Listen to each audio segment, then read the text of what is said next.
Hello, my name is Allison Carmen, and welcome to my podcast, 10 Minutes to Less Suffering.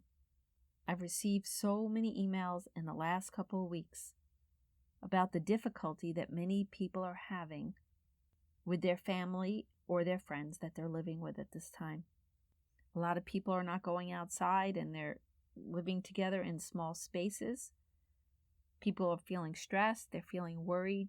People could be feeling a little more uptight. Their children might be learning from home. So it might feel a little more intense with your family or your friends, with people who you usually get along with better. Or maybe you always had conflict, but it feels more difficult now and more strained. For me, I've been social distancing for the past month, and I live with both my daughters. One is 20 years old and one is 17 years old. We live in the middle of New York City, and we first started isolating in the apartment. Things felt very tense. There was a lot going on, and I had this need for the apartment to be really clean. I wanted it to be orderly. And that's not what both my daughters had in mind. One of my daughters wanted to stay in bed a lot and watch TV, and my other daughter wanted to be more connected and more social and be working out in the living room. And we all had a different need or desire at the time. And at first, all I was thinking about was my way, what I needed and what I wanted our experience in the apartment to be. But all it caused was more conflict. Yes, having more outside order might have made me feel better on the inside, but every time I tried to push my will on both my daughters to try to make them do something or change their ways, I felt agitated, I felt angry, and I gave my peace away. And after a week of dealing with this, I had this realization that everybody was grieving. Everybody felt a loss of something in their lives. My older daughter had to come home from her study abroad. My younger daughter no longer saw her friends every day. They both had different pressures at school. And my relationship with my clients were totally different. So we're all having this experience. And we all needed something different. And the minute I realized that, I chose my own peace. And does that mean sometimes I'm cleaning up the kitchen more than I would like after we cook? Yes. But I don't give my peace away. And of course, I keep asking them to help. But at the same time, I have so much compassion for what they need during this time. And yes, as the weeks have gone by, everybody is helping each other a little bit more. But at first there was a lot of unhappiness and a lot of change, and everybody had to adjust. And so now there's more of a routine, and things have really calmed down around here. And we've had some really beautiful, peaceful, happy times together. And yes, sometimes there could still be intensity, but that's life. When three people are living together in a small space, if someone's upset or someone's worried, it might affect the other people.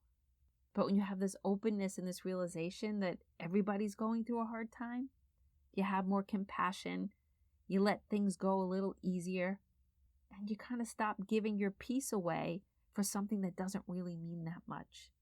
So whoever you're living with at this moment, it's so important to recognize that everybody is having a different experience. Everybody has given up something. Everybody's life has changed on some level. And everybody needs different things to feel peaceful, to feel okay. Some people are going to want to watch TV all the time, and some people are going to want to work out all over the house. Some people are going to be more clean, and some people are going to be more messy. And yes, we need to honor each other and understand everybody's needs so we could all live together well. But we also have to give everybody some space. Even if it's our children, they're also having a process, whether they're 3 years old or 5 years old or 20 years old. They're also having a different experience, being inside most of the day, not seeing people their age. We just have to understand that. Our way might not be the right way. And so for me, my house is a little messier, but we're a lot happier. And we found our way to live the best we can through this experience. And it's also so important to plan times together that you could do fun things with people that you're living with. whether it's a puzzle or even a show, even just to binge on a Netflix series, just something you do together or cook together.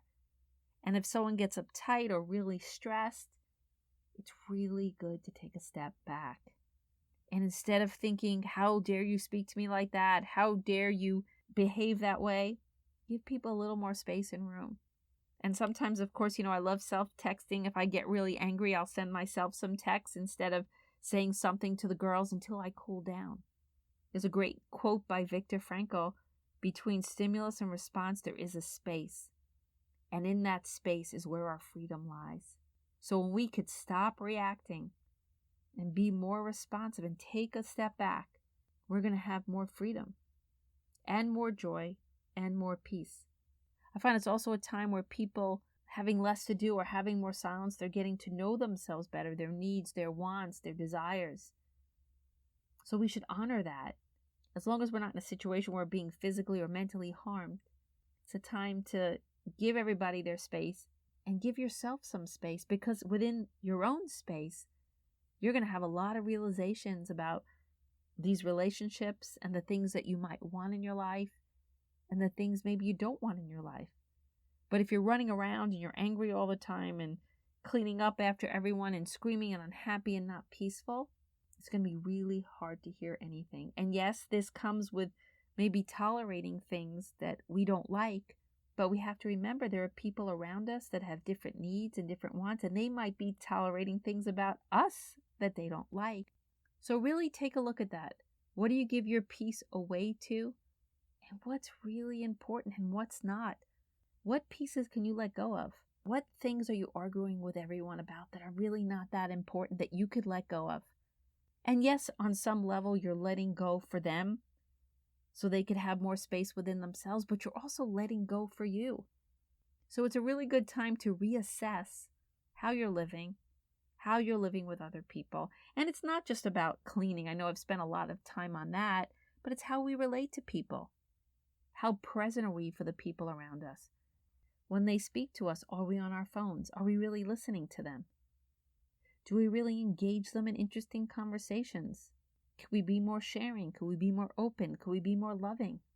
What a beautiful time to create more intimacy and more caring and more alignment with the people that we love the most. In a time where it feels like so much of our lives are falling apart in our homes, it's a time to rebuild and it's a time to come together.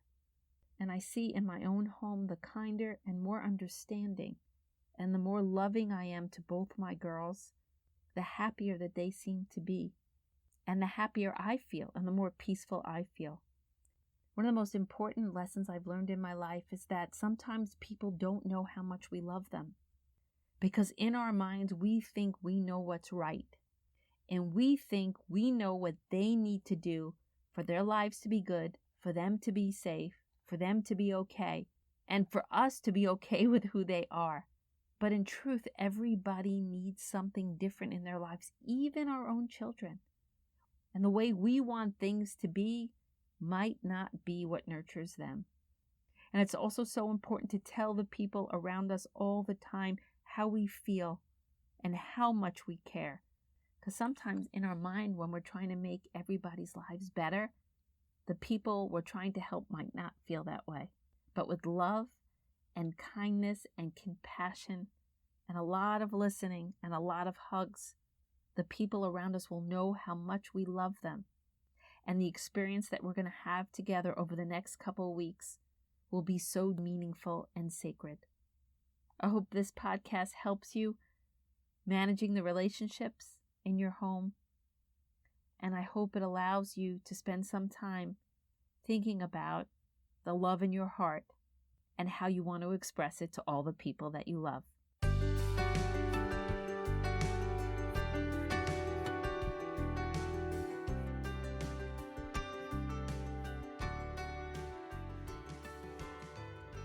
Thank you for listening to this podcast today. If you'd like to get in touch with me, you could email me at allison@allisoncarmen.com.